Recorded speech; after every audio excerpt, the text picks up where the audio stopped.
My name is Jessica and welcome to my channel. Thank you so much for being here. So today I'm going to be doing my August reading wrap-up, so everything I read in August. I read a total of 8 books and I found some pretty good ones. I had some favorites in there, so I'll just get right into it and let you know what I thought about everything. So to start off, the first book I read in August is a novel love story by Ashley Poston. She's one of my favorite authors. She wrote The Dead Romantics, 7-Year Slip, so I was really excited to read her new book, A Novel Love Story. I ended up giving this one 3 stars. It wasn't my favorite, but I did enjoy it. So this follows Eileen, and she goes by Elsie, and she's on her way to an annual book retreat when her car ends up breaking down in the middle of nowhere. And the town that she ends up in is actually the town from one of her favorite novels, and it's called Elloraton. So she doesn't understand how she ended up in the novel, and through it we see how her decisions affect her favorite characters. She meets a grumpy bookstore owner. It just felt a little flat for me because the characters in this story she loves and she idolizes, but we don't know them. So when they're brought up, we don't really care too much about them. I feel like if Ashley Poston wrote this character Elsie into one of the other books, like let's say one of her favorite books was Dead Romantics or 7-Year Slip, I would feel more attached and invested in the book just because we know those characters, and it would be cool to see her maybe affecting that storyline and maybe having to find a way to fix it and make it go right. But with this one, we didn't really care for the characters. That's how I feel about it. I wasn't really invested in the characters. Also, there were a lot of them that it was hard to follow, and everyone was kind of blurring together in the end. But she writes so beautifully. I love how Ashley writes and her descriptions of everything. It was really a cozy vibe to it. I find this to be a cozy read, so I do say give it a try. You might like it more than I did. And I think this would be a good read for the fall because it has kind of that magical realism in the sense that, you know, things that can't really happen, like her finding herself in her favorite book. So yeah, I gave it 3 stars. It wasn't my favorite out of all her books, but I still think it was written so beautifully, and it wasn't something I didn't want to finish. I definitely enjoyed it. I just wish it was a little different. So after A Novel Love Story, I read A Tidy Ending by Joanna Cannon, and this book took me for a ride. It took me for a ride. It was very unexpected, and the plot twist was crazy. Not too crazy, but I really wasn't expecting it. So this follows Linda, and I'm pretty sure it takes place in Wales, and she lives with her husband Terry, and murders start happening in her neighborhood. She becomes to get increasingly more paranoid as time progresses, to the point that she starts to suspect that her husband Terry is the serial killer committing all of these murders in the community. Throughout this though, we find out a lot about Linda's life, her childhood, and her past. We do find out that she is unhinged. So if you like books about unhinged women, Linda is definitely one of them. Oh my goodness, her thought process and just the way she went about things, you're like, oh, this is scary. But yeah, I couldn't put this down. It was such a good book. With Linda, you know, you do realize in the beginning that something is definitely not right with her. She's a bit off. We do see that Linda in the present time is in a mental facility, but we'll see the journey she takes on for her to end up there. However, we do see that she had a very toxic childhood. Her mother was very toxic. Traumatic events happened, so that may be why she's a little off. And the way she copes with things is a little destructive. So yeah, I do recommend this book. I really enjoyed it. I definitely want to read more of this author's works. I really liked how it was written as well.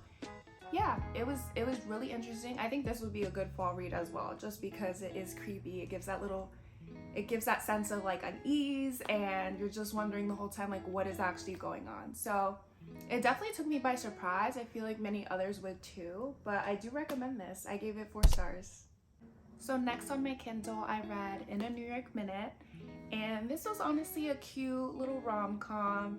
I was really in the mood for just one of those like cheesy romance stories, and I think that like definitely scratched that itch for me. So it follows Franny. She just got laid off from work at her job, and she's just having one of the worst days ever. And it ends up getting worse when she gets on the subway. Her dress gets caught on the doors, and then it rips up like down the back. And she's like sobbing and she's freaking out when this nice man saves the day and lends her his jacket so she can cover up. This moment becomes viral. Someone on the subway like takes a picture of this interaction, and it becomes like a viral tweet called Subway Cuties, kind of like a meet cute.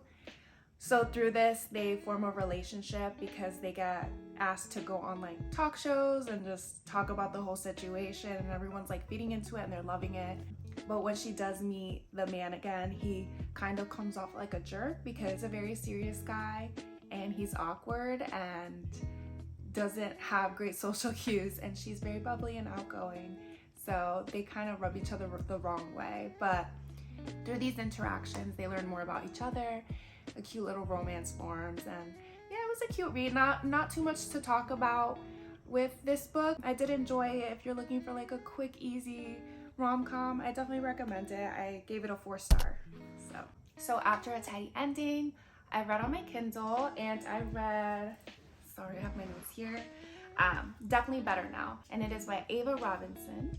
So this follows Emma. She's a 26-year-old who struggles with alcoholism.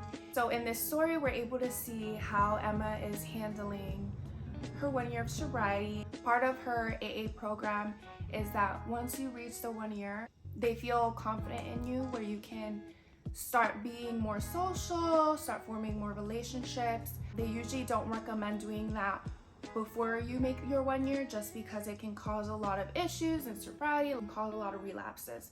So here we're able to see her trying to be more social, make friends, and open up about her sobriety with others. You feel her anxiety throughout this, and just her wondering what people are going to think about her, her being afraid of the judgment. It was very interesting to see, especially because she was so young, and to be dealing with alcoholism at such a young age. It definitely gave me a lot of insight into addiction and alcoholism. It was interesting to see her perspective about the whole thing, and relatable as well, because she is young and she wants to be able to go out with friends or go out with her coworkers to happy hour, but she doesn't want to deal with the questions of why she's not drinking or what's going on.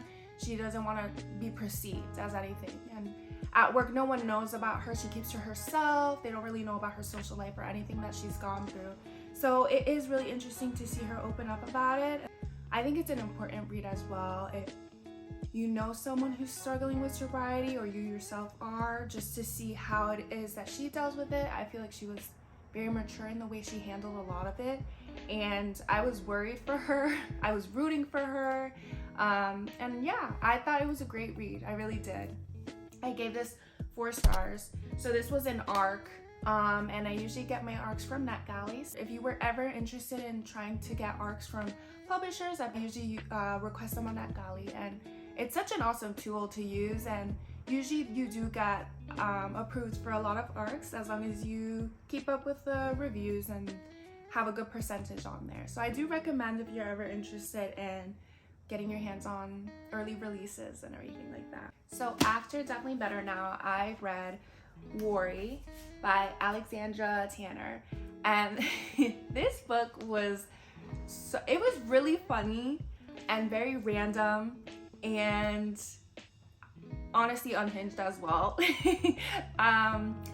Yeah, it was a good book though, and I did find myself laughing out loud a lot of the time. So this follows 2 sisters, Jules and Poppy, and Jules is 28, Poppy's a couple years younger than her, and they live in New York City.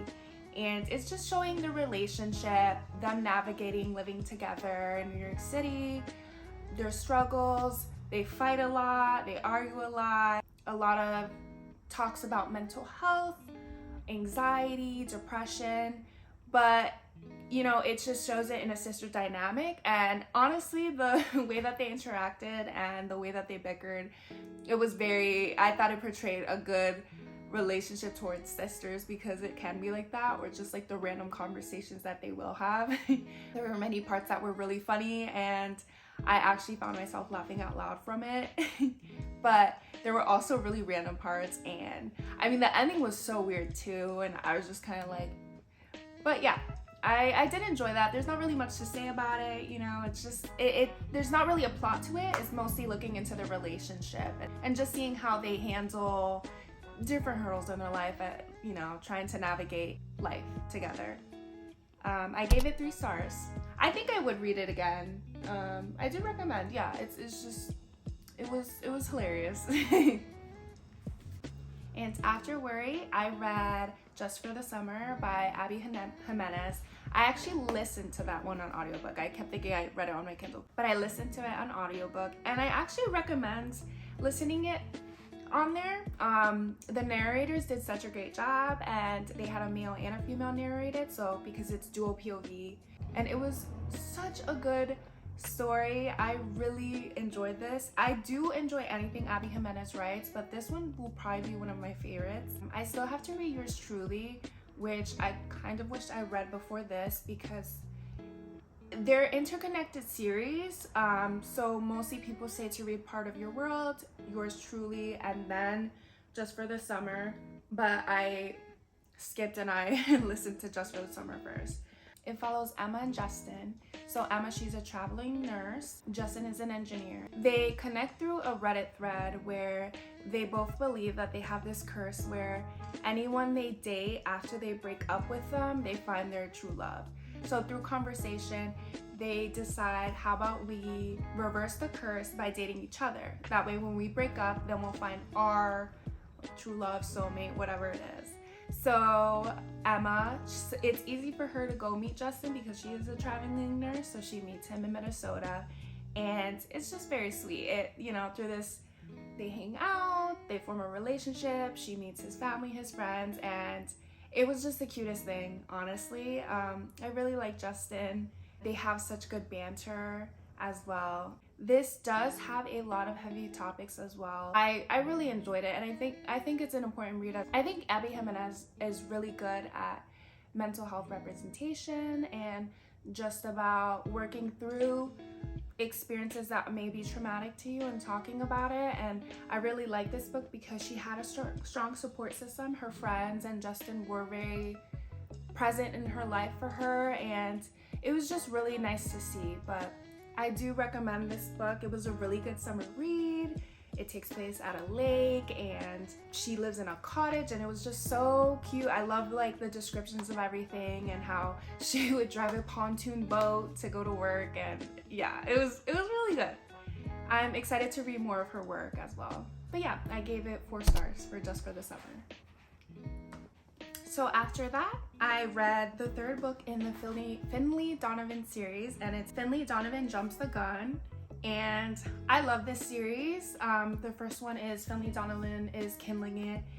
So if anyone hasn't read her series, I won't get too much into it because it can get a little confusing, but for the most part in the first book, she's a writer, and she is at, I think it's a Panera, and she's on the phone with her agent talking about a plot of a story, and someone overhears her and mistakes her for being a hit woman. Through this, it puts her in so many ridiculous situations. Just a lot of criminal behaviors happen, but like in a funny way. This is kind of like one of those like cozy mysteries, so we try to find out who's doing the crimes, killers, and she's put in just crazy situations. So this is the 3rd book in the series. Finley is still trying to find out and uncover more things, but I do like a part of it is that she ends up being in a police academy for a couple of days with her best friend Vero, and just the things that they experience in it are always so like far-fetched and crazy, and things always seem to work out, but it's just satisfying. It's a good read. I enjoy it. There's a 4th one out, and I definitely will be reading it because I love all of her books. So yeah, it's a good read. It puts me in a good mood every time I read this book, or anytime I read any of her books. So I do recommend. 4 stars for me. She's one of my like authors I trust. She's an autobi author for me, so I'm gonna keep reading these books until she doesn't produce anymore. It's really good, but yeah. And last but not least, the last book I read in August is Local Woman Missing, and that is by Mary Kubica. This was interesting. I didn't expect this book to be what it was. So, Local Woman Missing follows a community where a woman, her name is Shelby, she goes missing, and after 10 days, another woman named Meredith and her daughter Delilah as well go missing. So we follow two different timelines, and they're trying to uncover what's going on, if this was all connected or not, because 10 years later, Delilah, she appears back in the community. She's around like 14, 16 years old, and when she was missing, she was around 6, around there. And they see she looks very neglected. She looks like she's in bad shape. She doesn't remember anyone, and she just looks very malnourished. It's really sad the way they described it, and it was really hard to read. You get some parts of Delilah's point of view, and just seeing how she was trapped in a basement of this man and woman who had kidnapped her and kept her locked up for 10 years. And it's just, it was just hard to read. I did not enjoy those parts of the book. So throughout this book, we are just trying to figure out what happened, who did this, and I rated it 3 stars just because towards the end, it just felt like they just kind of lost the plot. One thing I really do not like about books like mysteries or thrillers is when the person who committed the crime or, you know, did something bad is someone that is so out of left field. So we haven't gotten any hints of who it was throughout the whole story, and then out of nowhere, this person is a suspect when you kept thinking it was maybe like 1 or 2 different people.